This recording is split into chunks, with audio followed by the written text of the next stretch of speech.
ऐका हो मंडळी, ज्यावेळी औरंग्यानं गोविंदाला पकडलं होतं त्याचवेळी औरंग्याच्या मनात भयंकर राग होता. त्याला वाटत होतं की यापुढे संभाजीला मानणारे पैदाच होऊ नयेत. म्हणून औरंग्या भयंकर चिडूनच बोलला होता गोविंदावरती. कारण त्याला वाटत होतं की जो मराठ्यांचा राजा होता त्या मराठ्याच्या राजावरती कोणीही अंत्यसंस्कार करू नये, तर ते मांस गिधाडांनी खावं. पण तसं काहीही घडलं नव्हतं. आज गोविंदानं असं काही कृत्य केलं होतं की ज्यामुळे औरंग्याची मान खाली गेली होती. कालचा औरंग्याचा हुकूम धुळीस मिळाला होता. ती दौंडीही धुळीस मिळाली होती. त्यातच एवढं मोठं साम्राज्य आणि एवढी मोठी अफाट सैन्य असूनही सर्व त्याला हास्यास्पद वाटत होतं. तो दुखावला गेला होता. ज्याप्रमाणे औरंग्यानं गोविंदाला कैद केलं होतं त्याचप्रमाणे औरंग्याने जनाबाई आणि राधाईसह अनेक लोकांना कैद केलं होतं. डाल दो इसे काले घने अंधेरे में, इन्हें ऐसे तड़पाना कि ये खुद अपना मृत्यू को याद करे, मगर ये मेरे आदेश के बिना इसे पानी तक नहीं देना चाहिए. यह बात याद रखना, जो गुस्ताख पानी इसे देगा वह भयानक मौत से मिलेगी, याद रखो. गोविंदा विचार करत होता संभाजी महाराजांचा. संभाजी महाराज याच कालकोठडीत कसे राहिले असतील. आपल्यालाच एवढा त्रास सहन होत नाही, कदाचित असाच त्रास माझ्या अन्नदात्यालाही झेलावा लागला असेल. हा औरंग्या म्हणजे एक प्रकारचा जल्लाद माणूस, ज्याने आपल्या राजाचा कत्ल करावा. तसा औरंग्याही विचार करत होता. या मराठ्यांना हरवण्याची स्वप्न पाहत होता. असाच एक दिवस उजाडला. बादशहाला वाटलं की आपण गोविंदाची भेट घ्यावी. त्याला विचारावं की या कटात आणखी कोण कोण सहभागी आहेत. कदाचित हे कार्य एकट्या गोविंदाचं होऊ शकत नाही. यात आणखी काही लोक सहभागी असू शकतात. या कृत्यात अख्खा गावच सहभागी होता. कोणी कपडे शिवले होते तर कोणी लाकडं आणली होती, कोणी गोऱ्या आणल्या होत्या तर कोणी धसकटं. त्यातच या अंत्यसंस्कारात अडचण जाऊ नये म्हणून दामाजींनी चांगली तरणीताठ पोरं गोफन गुंडा घेऊन गावाच्या बाहेर उभं केली होती. प्रत्येक मुलांना आदेश दिला होता की जसं कोणी औरंग्याचे सैनिक दिसलेच तर त्याने त्यांच्यावर याच गोफणीनं असा काही वार करायचा की ती माणसं जागीच मरून पडतील. आपल्याला अग्निसंस्कारात अजिबात व्यत्यय येणार नाही. ही तरणीताठी मुलं अंत्यसंस्कार जागेच्या आजूबाजूलाच गावाच्या दूर अंतरावर उभी होती. त्यातच अगदी पहाटेपर्यंत अंत्यसंस्काराचा कार्यक्रम आपोटला. परंतु प्रेत लवकर जळत नव्हतं. काही शरीराचा भाग अजूनही शिल्लक राहिला होता. आता काय करावे असा प्रश्न दामाजीला पडला. त्यातच दामाजीनं गोरक्षनाथाला विचारलं की जर हे पेटतं शव विझवून याला जमिनीत पुरलं तर काही अंत्यसंस्कारात बाधा तर येणार नाही ना. कारण जर तांबडं फुटलंच आणि मुघल सैनिकांना याची चाहूल लागलीच तर आपली काही खैर नाही. शेवटी नाथाने सांगितलं की असं काहीही होणार नाही, तुम्ही निश्चिंत असा.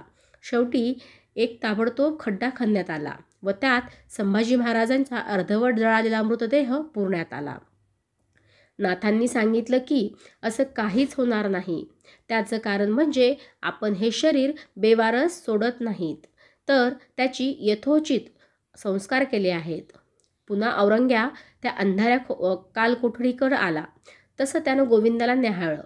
तसा तो विचार करू लागला की ज्यावेळी संभाला जाळलं असेल तर ते काम एकटा हा काही करू शकत नाही. ते काम इतरही गावातील माणसांचं असावं. तसा तो त्याला म्हणाला, हे गोविंद्या, तुझ्या या कटात कोण कोण सहभागी आहेत. गोविंदा काहीच बोलला नाही.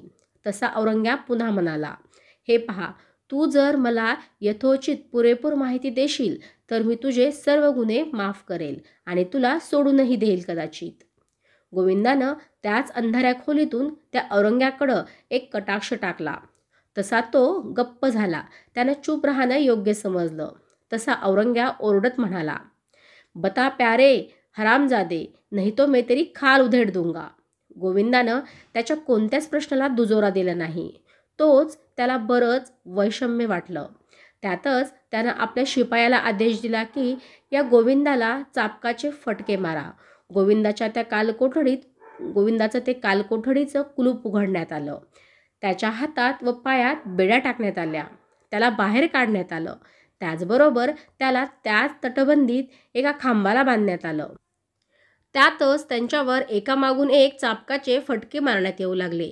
जे चाबकाचे फटके आजपर्यंत त्याने स्वतः संभाजी महाराजांच्या आदेशावरून इतरांना मारले होते, आज गोविंदाला ते सर्व आठवत होतं.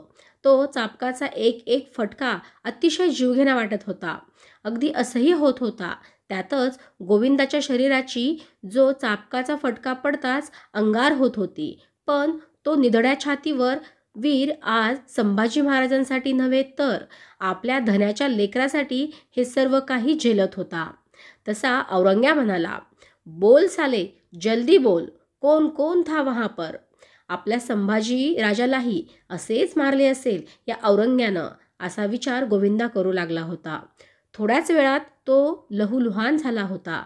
त्याच्या शरीरातून रक्त निघत होतं. तसा औरंग्या जवळ आला. त्याच्या दोन्ही गालावर जोरजोरात चापटा मारू लागला. तसे त्याने दोन्ही गाल आपल्या हाताच्या चिमटीत पकडून तो म्हणाला, गोविंद्या, तुझे बता नाही हो का? तुझ्या या कटात कोण कोण सहभागी होता? गोविंदा काहीच बोलला नाही. ते पाहून औरंग्या आणखी वैतागला. याचं करू तरी काय करू असं त्याला वाटायला लागलं होतं. तसा तो विचार करू लागला. तशी त्याला आणखी एक नामी युक्ती सुचली. औरंग्यानं आदेश दिला की त्या गोविंदाला घेऊन जावं व पुन्हा कालकोठडीत टाकावं. त्याला आज अन्न देऊ नये, पाणीही देऊ नये. दुसरा दिवस उजडला. काल त्याला अन्न आणि पाणी दिलं गेलं नाही. तसा तो त्या अन्न पाण्यावाचून तडपडत होता. तसा आज औरंग्या पुन्हा त्या कालकोठडीजवळ आला. म्हणाला, सांगतोस गोविंद्या, कोण होता तुला मदत करायला? गोविंदानं त्याच्याकडं एक कटाक्ष टाकला. तसा तो हसला व म्हणाला, औरंग्या, तू मले मारूच शकत नाही. माहिती आहे, मी जर मेलो तर तू बी मरशीनच, तडपू तडपू. हा राज जो आहे ना, तो राजच राहीन. जर हा राज तुले मालूम जर झाला नाही तर तुले झोप बी येणार नाही रात्रीची. तसा गोविंदा परत हसला व तिथून निघून गेला. काही केलं तरी गोविंदा मात्र तोंड उघडत नाही. हे पाहून औरंग्या आता रागानं लालबुंद होत होता. त्याला असे वाटत होते की हे अग्निसंस्कार करीत असताना जितके जण सामील झाले होते ते सारे जण त्याच्या समोर असावे आणि त्या साऱ्यांना शिक्षा करावी. कारण ज्यांनी आपली आज्ञा मोडली आहे त्यांना शिक्षाही झालीच पाहिजे. थोडा वेळ विचार करताच त्याला वाटलं की कदाचित गोविंदा त्याला आपला राज सांगेल. काही दिवसानं सांगेन, पण त्याचा जर अन्न पाण्याविना जीव गेला तर तो राजच राहील कायमचा, तो दफन होऊन. त्यामुळं त्याला जिवंत राहणं देखील भागच होतं. शेवटी उपाय नसल्याने बादशहानं गोविंदाला काही दिवसासाठी का असेना जिवंत ठेवण्यासाठी शिपायाला बोलवून त्याला कालकोठडीत अन्न आणि पाणी पाठवण्याची व्यवस्था केली होती. सकाळ झाली होती. त्यातच पक्षी अन्न मिळवण्यासाठी दूर जंगलात रवाना झाले होते. तांबडं फुटलं होतं. त्याचबरोबर सूर्यही निघाला होता. अशातच औरंग्याचा एक दूत गावात येऊन धडकला व म्हणाला, एक सरकारी आदेश आहे. बादशाह औरंगजेबाचं म्हणणं आहे की ज्या संभाजीच्या अंत्यसंस्कारात कोण कोण हजर होतं त्यांनी स्वतःहून बादशहाकडे यावं, त्याची माफी मागावी. बादशहा त्यांना खुल्या मनानं माफ करेल. बादशाह औरंगजेब. त्या बादशहाबाबत सर्व गावालाच माहिती तर होतंच, अगदी पंचक्रोशीत देखील माहिती होतं त्याचा स्वभाव कसा आहे. तसं पाहता बादशहाचा तो आदेश जरी नसला तरी आज सर्व गाव एक होतं. कोणी कोणाची नावं उजागर केली नव्हती, पण कोणीही बादशहाचा हेर नव्हता. सर्वांनी एकत्र येऊन संभाजी महाराजांच्या अंत्यसंस्काराला मदत केली होती. त्यातच आता ते शिपाही येत, दोन गोष्टी बोलत आणि निघून जात, पण कोणीही त्यांना कोणत्याही प्रकारची माहिती देत नव्हतं व त्या कटाबाबत देखील कोणीही काहीही सांगत नव्हतं. सर्व गावाचा गोविंदा एक नेता ठरला होता की ज्यानं सर्वांचा गुन्हा आपल्या अंगावर घेतला होता, ज्यानं आपल्या जीवाची पर्वा केली नव्हती. त्यातच माझा परिवार उपाशी मरेल याची चिंताही केली नव्हती. फक्त एक विनंती दामाजी पाटलाजवळ केली होती, माझ्या मृत्यूपश्चात माझी पत्नी व माझ्या लेकराबाळाला सांभाळावं. आज संपूर्ण गावानंही त्या परिवाराला अंतर दिलं नाही. रोजच येणारे ते शिपाई, त्या शिपायांच्या येण्यानं गाव त्रासून गेलं होतं. त्यातच काही जण गावही सोडून गेले होते. त्यांना वाटत होतं की यदाकदाचित बादशहाला माहिती झाल्यास बादशहा आपल्याला सोडणार नाही. गोविंदा जिवंत होता. त्याला क्षणोक्षण आठवत होता. ती औरंग्याची माणसं त्या अंधाऱ्या कालकोठडीत येत. कधी तंबी देऊन जात, तर कधी जोरजारानं हसून जात, तर कधी ती माणसे अंगावर तलवारीच्या जखमा देखील करत असत. कधी तलवारीनं मुंडकं छाटण्याची धमकी देत असत. तर एक एक दिवस गोविंदासाठी कठीण जात होता. त्याला काय करावं आणि काय नाही असं होऊन जात होतं, पण उपाय नव्हता. गोविंदा असा व्यक्ती होता की ज्यानं संभाजी महाराजांच्या प्रेताला स्वतः अग्नी तर दिली होती, त्या गोष्टीला आपलं भाग्य समजत होता. एरवी कोण्या महाराजाला अग्नी देण्यासारखं पुण्याचं काम एका अस्पृश्याला मिळणं म्हणजे नशीब. नशीब फळफळण्यासारखं गोविंदाला वाटलं होतं, कारण आजपर्यंत या गोविंदाला त्याच गावातील इतर समाजानं व्यवहार करताना देखील तो व्यवहार दुरूनच केला होता. त्याला पाणीही दुरूनच पाजलं होतं. जरी त्यानं संभाजी महाराजांच्या सैन्यात एका किल्लेदाराची भूमिका पार पाडली होती, त्यानंच जनाबाई आणि इतर गावातील माणसांना सोबत घेऊन औरंग्याच्या धाकाची पर्वा न करता संभाजी महाराजांचे तुकडे गोळा केले होते. तसेच त्यांना शिवून त्याचा दाह संस्कारही उरकवला होता.